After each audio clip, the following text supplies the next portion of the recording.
Half KG చేపలు తీసుకోవాలి. అందులో మజ్జిగ వేసుకోవాలి. అలా అయితే మనకి నీచు వాసన అనేది రాదన్నమాట. ఇప్పుడు దాన్ని ఒక హాఫ్ అన్ అవర్ పక్కన పెట్టేయాలి. హాఫ్ అన్ అవర్ తర్వాత అది బాగా కడిగేయాలి. ఒక స్పూన్ పసుపు యాడ్ చేయాలి. రుచికి సరిపడా కారం అనేది అందులో వేసుకోవాలి. క్యూమిన్ పౌడర్, జీరా పౌడర్ అనేది కొంచెం వేసుకోవాలి ఫ్లేవర్ కోసం. అలాగే గరం మసాలా కూడా యాడ్ చేసుకోవాలి.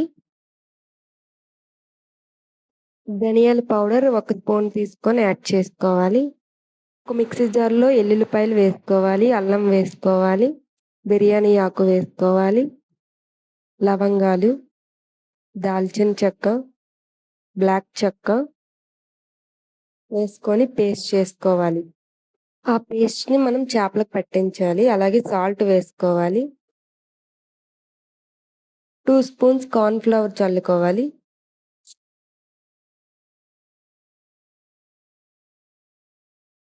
అలాగే మంచి ఫ్లేవర్ కోసం ఒక 2 నిమ్మ చెక్కలు మంచిగా అందులో కలిపేయాలి. ఇప్పుడు టోటల్ ఇంగ్రీడియెంట్స్‌ని మంచిగా కలపాలి. అందులో కొంచెం ఆయిల్ యాడ్ చేయాలి. రుచికి సరిపడా కొంచెం కారం యాడ్ చేసుకోవాలి. ఒక కడాయిలో ఆయిల్ తీసుకోవాలి డీప్ ఫ్రైకి సరిపడంత.